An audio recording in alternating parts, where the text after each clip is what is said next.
Vamos dar início à audição dos subscritores da petição 316 da 14ª Legislatura, terceira sessão, nos termos do disposto no artigo número 1, do número 1 do artigo 21 da Lei de Exercício de Petição, que solicita a suspensão imediata do uso de vacinação digital Covid. Relembro que a nossa grelha de tempos dita que os subscritores, neste caso a primeira subscritora, terá 10 minutos para a sua intervenção inicial. Seguem-se depois os grupos parlamentares com 4 minutos para cada grupo, com exceção da senhora deputada relatora, a deputada Patrícia Gil Vaz, que terá até 6 minutos e que fará a primeira intervenção. Nesse sentido, dávamos já a palavra à primeira subscritora, Ana Filipa Serrão, para a sua intervenção inicial. Tem a palavra. Boa tarde, senhores deputados, e agradeço esta oportunidade. Vou ser breve, porque em termos de apoio, em termos de fundamentação legal, está aí no documento todos os artigos que eu utilizei para redigir este texto. Então, esta petição surgiu como manifesto contra o atropelo de direitos, liberdades e garantias resultantes de algumas medidas de controle da pandemia. Ressalvo que foi uma pandemia criada por decreto e constituída em torno de assintomáticos, não de pessoas verdadeiramente doentes. Ainda antes de haver um impacto visível na mortalidade, já tinha sido considerada uma pandemia logo com o surgimento dos primeiros casos. Destas medidas, uma das mais discriminatórias foi a obrigatoriedade de apresentação do certificado digital de Covid para aceder a locais e serviços. Mesmo para os detentores do referido documento, considero abusivo terem de revelar dados de saúde pessoais a pessoas que não tinham legitimidade para ter acesso aos mesmos. Uma pessoa queria entrar num sítio qualquer, tinha que expor aquilo que diz respeito à sua vida íntima e privada. Considero ser uma restrição à liberdade individual ter de mostrar um documento para aceder a um local ou serviço que dias antes se acedia sem estar dependente de documento algum. Numa altura em que a vacinação já tinha uma taxa muito elevada, foi uma medida desproporcionada que violou a Constituição da República Portuguesa, a Declaração Universal dos Direitos do Homem, a Convenção Europeia dos Direitos do Homem e a própria resolução do Parlamento do Conselho Europeu que deu origem ao certificado. Legislação essa, como já referi, que está aí no texto.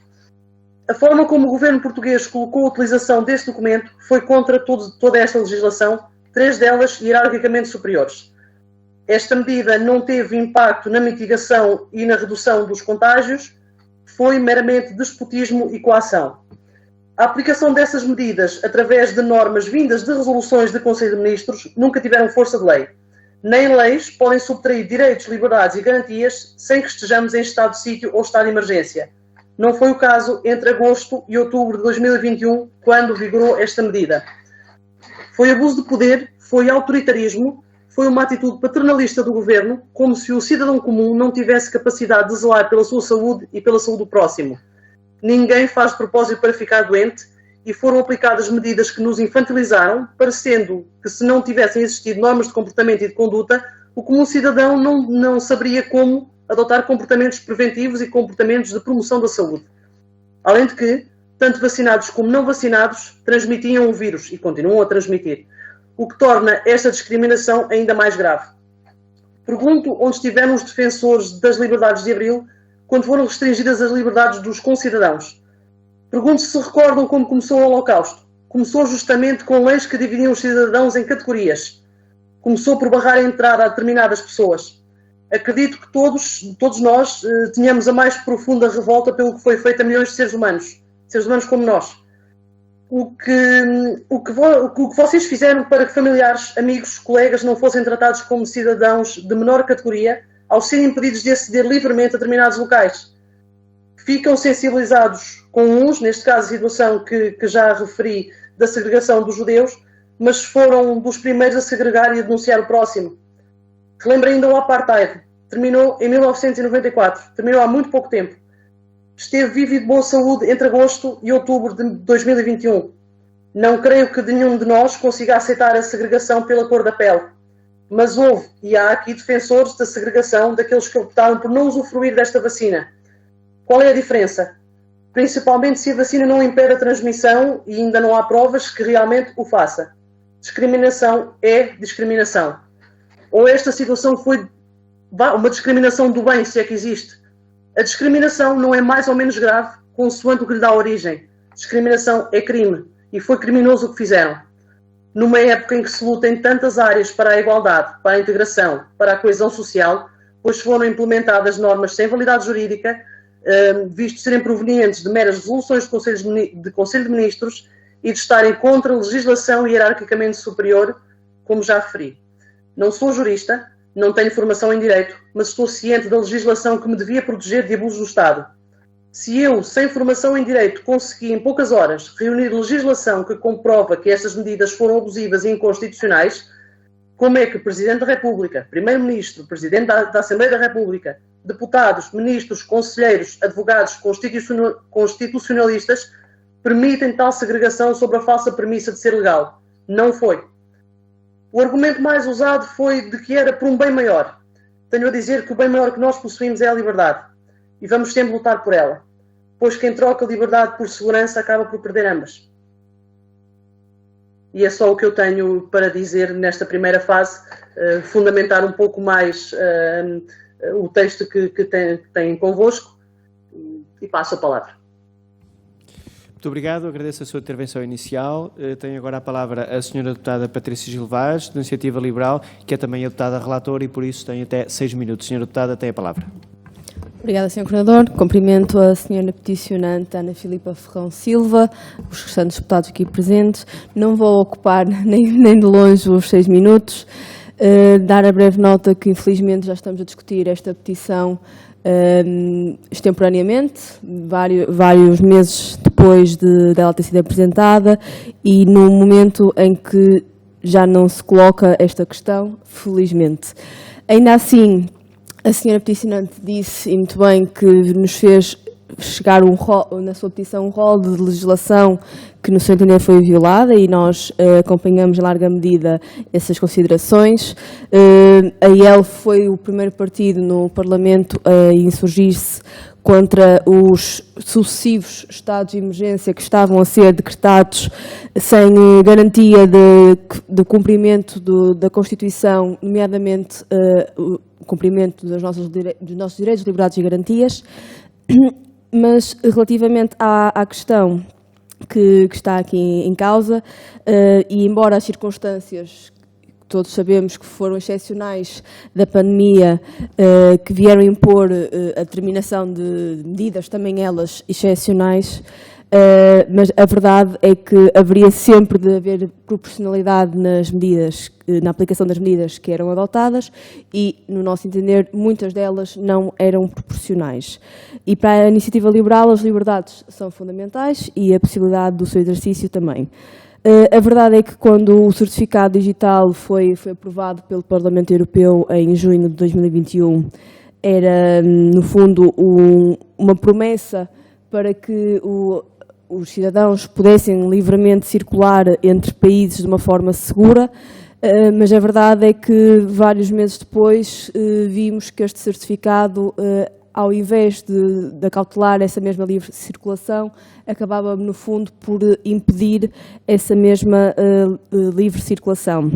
Aliás, o Tribunal Constitucional também reconheceu que existiram violações de várias liberdades durante a pandemia e uma delas foi precisamente esta.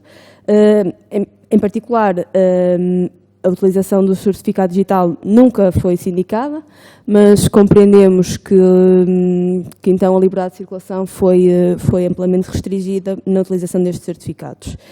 E seria esta a minha intervenção, agradecer à senhora peticionária a bondade de nos ter feito chegar este seu manifesto e esta sua preocupação e lamentar uma vez mais o Parlamento só estar a discutir esta petição tão tardiamente e já quando não há um efeito útil e prático desta mesma petição. Obrigada. Que fique o exemplo para futuras petições. Obrigada. Muito obrigado, Sra. Deputada. Tem agora a palavra a Sra. Deputada Anabela Real, do Partido Socialista. Sra. Deputada, tem a palavra. Na primeira pessoa, subscritora Ana Filipa Ferrão Silva, cumprimento todos os peticionários, agradecendo e saudando esta iniciativa legislativa, que sendo um direito que assiste ao cidadão, É sobretudo um dever e uma atitude de participação cívica para, além de nos fazer refletir sobre o tema, contribuir para o processo legislativo parlamentar. São 11.336 os subscritores desta petição, que vem manifestar uma preocupação e solicitar a suspensão imediata do uso de certificado digital de vacinação Covid. Em nome do Grupo Parlamentar do Partido Socialista, agradeço a exposição, agradeço a informação que nos permite compreender melhor a motivação da pretensão formulada junto desta Comissão, e o Grupo Parlamentar do Partido Socialista irá analisar e dar o devido acompanhamento à vossa solicitação, claro que dentro dos poderes que são conferidos pelas regras do Estado de Direito e da separação de poderes, bem como no âmbito das competências atribuídas à Assembleia da República. Será também importante refletirmos como chegamos a esta discussão e relembrar que a Covid-19 foi relatada pela primeira vez em dezembro de 2019 na China, disseminando-se posteriormente por todo o mundo, levando os países a adotar todos os esforços na implementação de medidas preventivas. A União Europeia promove uma harmonização do direito comunitário e a aplicação uniforme ao direito interno dos Estados-membros, no sentido de facilitar as suas relações jurídicas, garantindo desta forma os princípios gerais de direito, como os da segurança jurídica, da estabilidade, da previsibilidade, da transparência e outros que fortalecem precisamente os valores europeus. Neste sentido, o combate à pandemia da doença Covid-19 passou por uma estratégia europeia que criou o Certificado Digital Covid da União Europeia, um certificado interoperável a fim de permitir uma retoma da livre circulação, por forma a facilitar as viagens no espaço comunitário, apesar da pandemia, e retomar entre os Estados-membros todas as relações, inclusivamente as relações comerciais, de investimento, de emprego, etc. Dar nota também que os regulamentos europeus são de aplicação direta na ordem jurídica interna dos países que integram a União Europeia e que Portugal, como Estado-membro, executou na sua ordem jurídica interna o Regulamento da União Europeia relativo ao certificado digital, que entrou em vigor em junho através de um decreto-lei e resolução do Conselho de Ministros, entrou precisamente poucos dias depois dessa ordem, dessa lei do Parlamento Europeu. O Decreto-Lei 54/2025-2021, Presidência do Conselho de Ministros, como diz muito bem, mas que assumiu a forma de Decreto-Lei. Por último, nesta sede, pretende-se sobretudo dar voz aos peticionários, receber os vossos contributos, que mais uma vez agradecemos, para que todos possamos então refletir e ir de encontro às respostas para as vossas preocupações e solicitações. Muito obrigada. Muito obrigada, Sra. Deputada. Tem agora a palavra a Sra. Deputada Rosina Ribeiro Pereira, do Partido Social Democrata. Sra. Deputada, tem a palavra. Obrigada, Sr. Coordenador. Queria, antes de mais, cumprimentar a primeira peticionária e, na sua pessoa, também cumprimentar todas as pessoas que participaram e que tiveram esta participação cívica, que é, obviamente, fundamental. Queria também, e não me repetindo em relação ao que as senhoras deputadas já aqui referiram, mencionar que este é um tema que é obviamente importante e que, acima de tudo, nos deve fazer refletir para situações futuras, sendo que neste momento grande parte destas medidas já não são aplicadas e que, quando foram, foi acima de tudo por uma questão de saúde pública e que foi obviamente uma circunstância excepcional. Obrigada. Muito obrigado, Sra. Deputada. Tem agora a palavra para uma segunda intervenção. A primeira subscritora, Ana Filipa Ferrão Silva, tem a palavra. Obrigada, antes de mais, pelas vossas intervenções. Obrigada outra vez, novamente, por esta oportunidade. É assim, a Sra. Deputada do Grupo Parlamentar do PS refere, e obviamente com mais conhecimento que eu, que estas diretrizes vêm da União Europeia e que são aplicadas diretamente ao território português. Acontece que outros países, isto não é assim tão linear, porque outros países tiveram mais restrições e outros países tiveram muito menos restrições, logo a soberania nacional devia ter sido assegurada nesta situação. Estamos dependentes da União Europeia para determinadas coisas, sim, mas não deixamos de ser uma nação soberana. Relativamente ao que disse a senhora deputada do grupo parlamentar do PSD, que foi uma situação excepcional. Foi sim uma situação excepcional, mas ainda não foi provado, e provavelmente não irá ser, que as pessoas vacinadas não transmitem ou não se infectam tal e qual como os não vacinados estão sujeitos a serem infectados. Por isso, uma situação excepcional sim, no entanto, não houve como garantir que esta discriminação, esta segregação ou este impedimento contribuísse alguma coisa para a mitigação dos contágios. Não contribuiu. E a única situação de positiva que eu e certamente os restantes peticionantes consideram é que estes abusos, esta situação, serviu para que mais pessoas tomassem consciência dos seus direitos e da forma como lutar por eles e de os fazerem valer. Acredito que isto seja um despertar da consciência cívica e que mais pessoas, para fazerem valer os seus direitos conferidos por nascimento, se cheguem à frente, se manifestem e intervenham mais na vida política do país. Obrigado uma vez mais por esta oportunidade. Muito obrigado, agradeço a sua intervenção. Damos por concluída esta audição, dando nota apenas que, efetivamente, esta petição entrou nos serviços da Assembleia da República em 30 de setembro de 2021.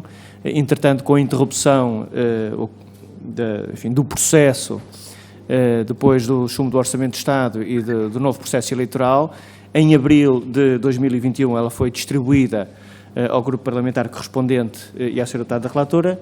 É um esforço que a Assembleia procura fazer para, enfim, diminuir este espaço entre a entrada na Assembleia da República e o momento da discussão, para que os assuntos possam ter pertinência e atualidade. Temos aqui essa primeira contingência desse processo e depois, enfim, a petição foi agendada assim que a senhora deputada relatora deu nota disso e, portanto, estamos agora por concluir esta fase. O processo legislativo seguirá naturalmente e daremos também nota disso aos peticionários. Muito obrigado, agradeço a todos. Está concluída a reunião. Obrigado.